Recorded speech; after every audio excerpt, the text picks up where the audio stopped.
What is up? My name is Douglas Nyback. This is DNA. Okay, so we're doing the thing. We're gonna do a resolutions video. Here are 10 resolutions that I think would help a lot of actors going into 2025. And they're not gonna be the conventional try getting good at acting resolutions. So I really encourage you to watch all the way through. I think there are so many things that actors overlook in their growth. I tried to hit a bunch of like friggin' niches. So without further ado, let's get into it.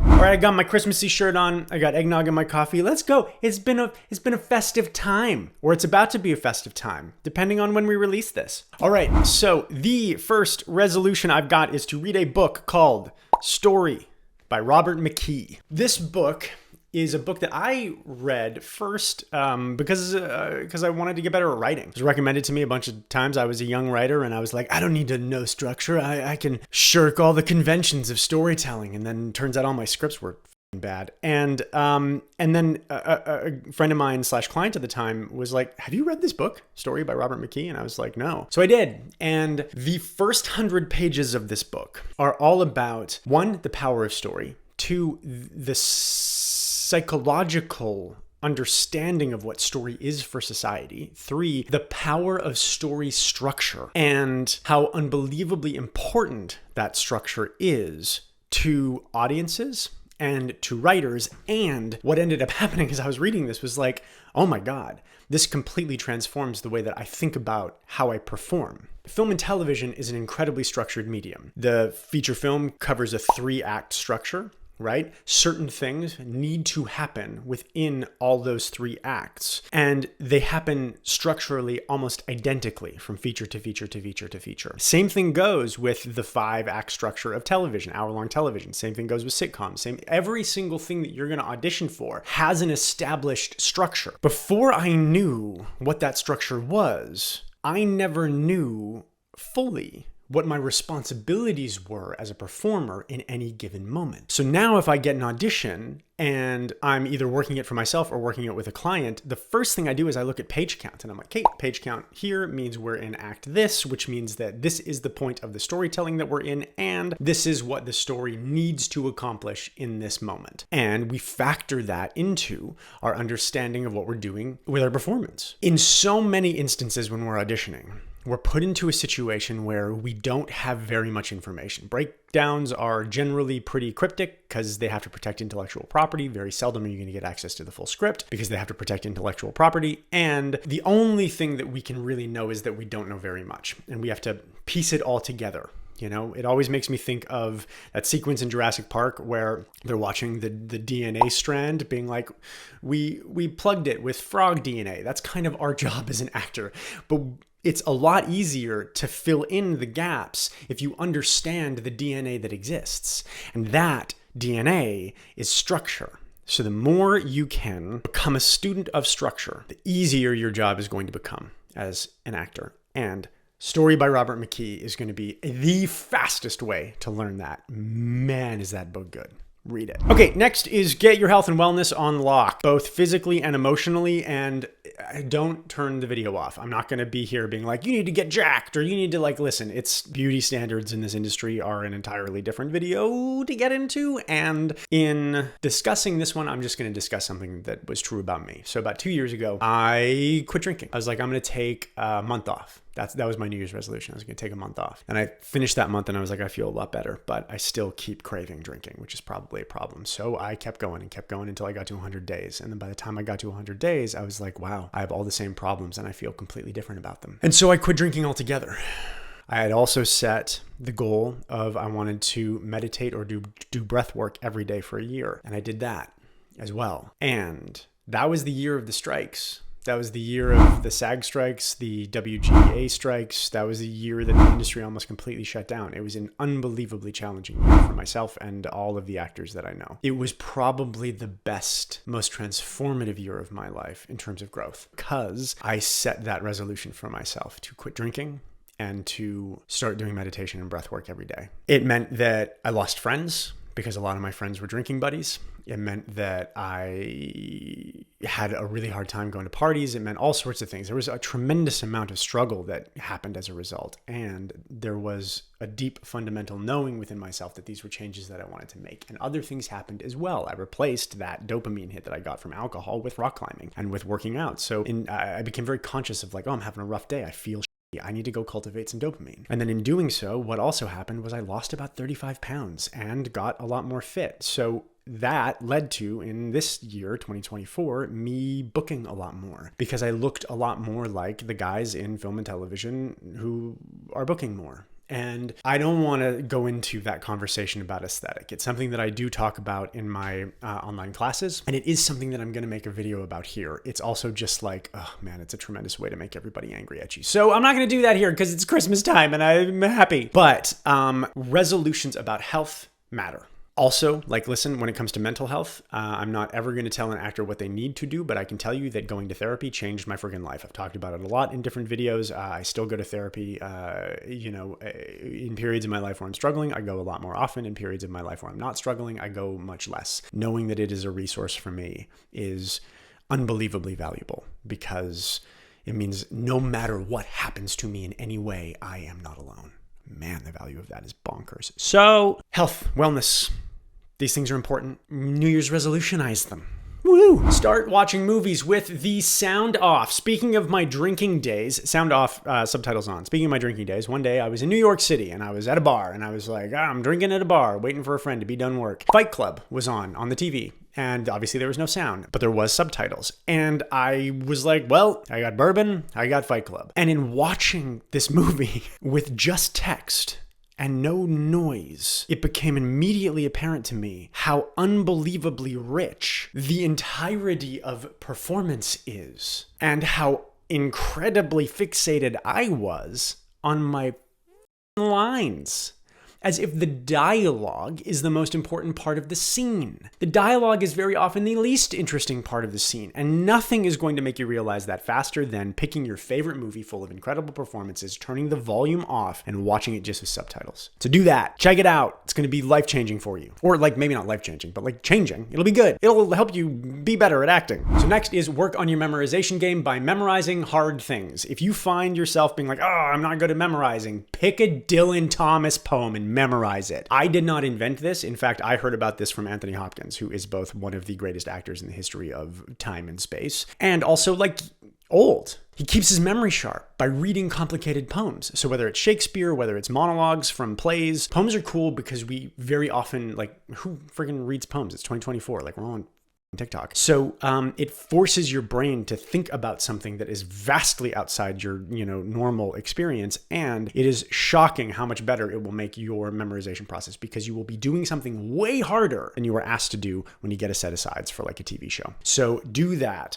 because by the time you've memorized Boys of Summer by Dylan Thomas, you will get an episode of Grey's Anatomy to audition for 3 pages of it. And you'll be like, wow, this is incredibly simple by comparison, right? It's like learning how to swim in the deep end and then being asked to go into the shallow end. All of a sudden, the shallow end is like, this is easy. Cool. So do that. That's super important. It's a great way to level yourself up in 2025. Next is become a student of the genres that you are auditioning for a lot and or of the shows that are shooting in your town or the towns closest to you. Most of the actors that come into work with me who are at a bookable level aren't booking, not because they're not good, but because they don't understand the performance requirements of the genre of television shows that they're auditioning for. Medical dramas have a different performance style than police procedurals have a different performance style, than independent features have a different performance style, than tween drama have a different performance style. Every single project is in a genre that exists that you can go study. You can see what works in a soap opera.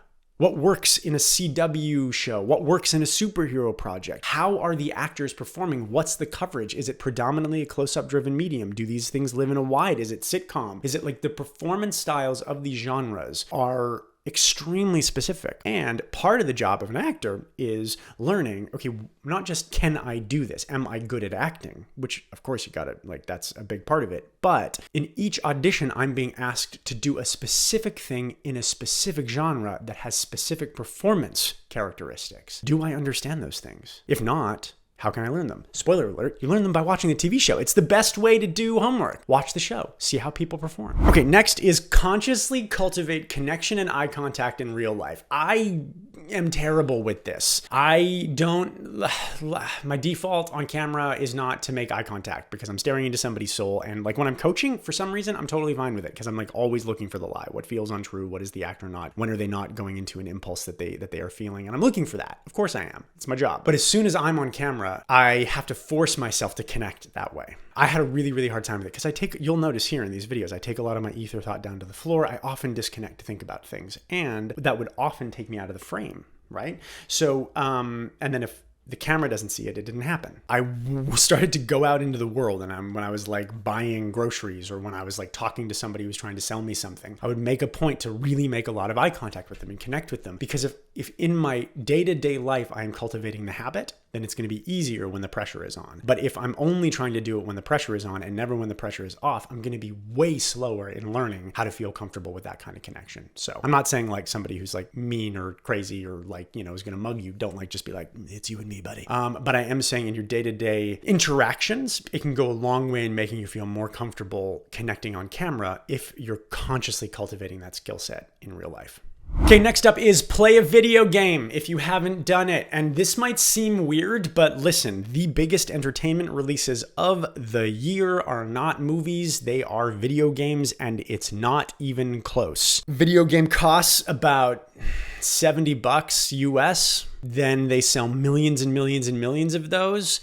Billions upon billions of dollars are being pumped into the development of video games because the audience ship is unbelievably vast. And all of these video games, for the most part, use motion capture technology, and all of those technologies require human sacks of meat, also known as actors, to inhabit the suits to do the performances. This is, in my opinion, the most exciting avenue of storytelling for actors, because not only do you get to embody a character, but you get to also embody an experience of the audience member actually directly being a part of you. They are you.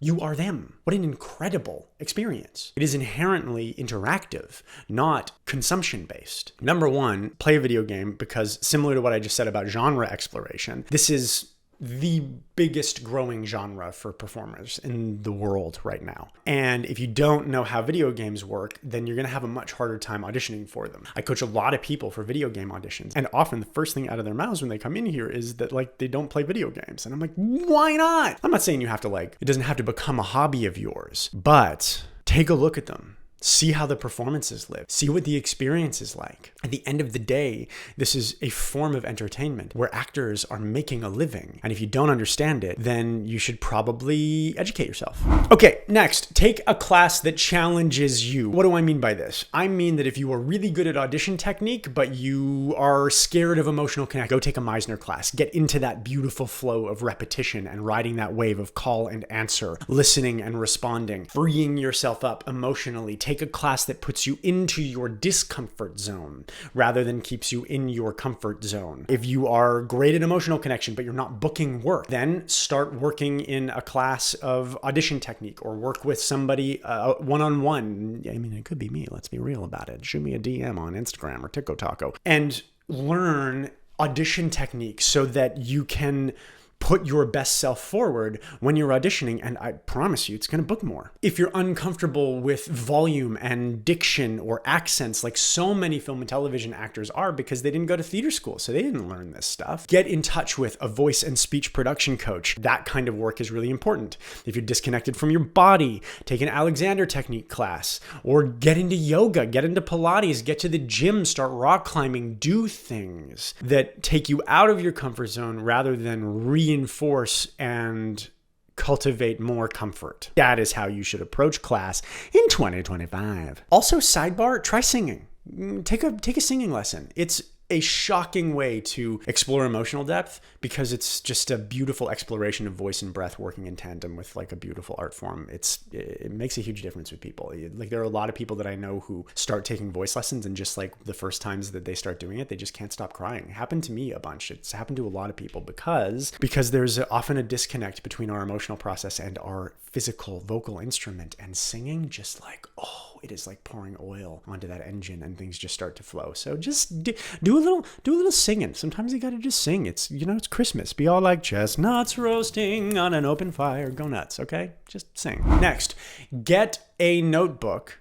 Go out into the world, leave your phone at home, and start observing people. Make observations about people. This is something that I did in college when I was in New York. I would do this all the time. I did it because I was poor and because cell phones weren't like proliferated yet. So I didn't have any money and I couldn't be on friggin' Angry Birds. So I always had a notebook with me and a pen, and I would go sit in cafes because I could afford like a small black coffee. I remember spending hours and hours and hours at the Barnes & Noble in Lincoln Center, sitting there watching people. I'd go to Lincoln Center. I'd go to Times Square. I'd go sit on the steps of the Natural History Museum. I'd just walk around to park benches in Central Park, and I would just watch. And I would just make notes of how people behave. I got really obsessed for a while of like what people's shoes said about them, how they interact with each other, how they physically behave.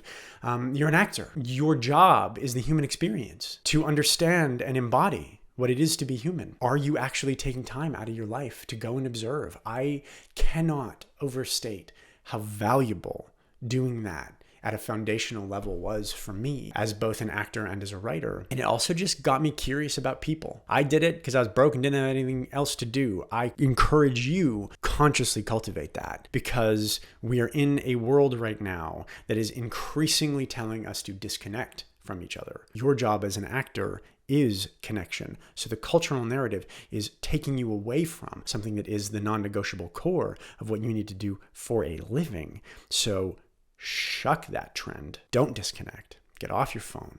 Get a notepad. Get out into the world. Start observing people. Start watching. Start seeing the beauty of how human beings interact with each other. It's the friggin' best. And probably it's also going to make it easier for you to connect to people in your scenes. It's very possible that it's going to make it easier for you to connect with people in life. You'll start to realize, okay, the world and social media is telling us that we are so divided, and really the human experience is pretty universal. Go out and watch it. Go out and watch it. Last but not least, go out and write a short film. Write a short film. Doesn't have to be long. Make it like 5, 9, 10 pages. Write a short film. Now, it doesn't have to be good. Don't even have to put the pressure on yourself to make it. But so often actors don't understand what's going on in scripts, not because they're not breaking it down, but because they don't have an understanding of the writer's viewpoint. The more an actor can understand the writer's viewpoint, look, I am a lot of things. I'm an acting coach. I'm an actor. I'm a writer. I'm a producer. I'm a lot of different things. I'm a Taurus who enjoys long walks on the beach, and being good at one makes me better at the other. And anytime I learn a lesson in any of those fields, it is a lesson that's applicable to all of the other ones. So your job is to inhabit a world. The writer's job is to invent the world. The more you understand about the invention, the easier it is going to be to inhabit. Try writing something. Doesn't have to be good. Don't put that pressure on yourself. Good, whatever. It's about cultivating a new perspective. And cultivating a new perspective, isn't that the whole friggin' point of New Year's resolutions? I think it is. These are my 10 New Year's resolutions that I would encourage you to carry into 2025. Feels like the future. Feels like we should have flying cars. And I appreciate you all so very much. I hope you have had or are having an incredible holiday time with yourself and loved ones and liked ones. Whatever. Enemies. I hope you're having a great time with your enemies. If you subscribe and like and comment down below, if you have any questions, comments, confusions, or complaints, comment down below. And anybody who does those things is entered into winning a free Foundations program, which is my online course, which gives you all of the tools that you need to craft a bookable audition from inception to completion, from receiving the script to actually getting it up on camera, everything from text analysis to building character relationships, purpose in doing, and getting it actually up on camera, working it as well as a collaborative text analysis process with me. It's incredibly useful. I built it so that I can save actors money and help them build that foundation for like a blajillion fewer dollars than I ever spent on it. And you can have it for free. If you like, subscribe, and comment down below. I appreciate you very much. Happy holidays. Happy New Year. Go be people.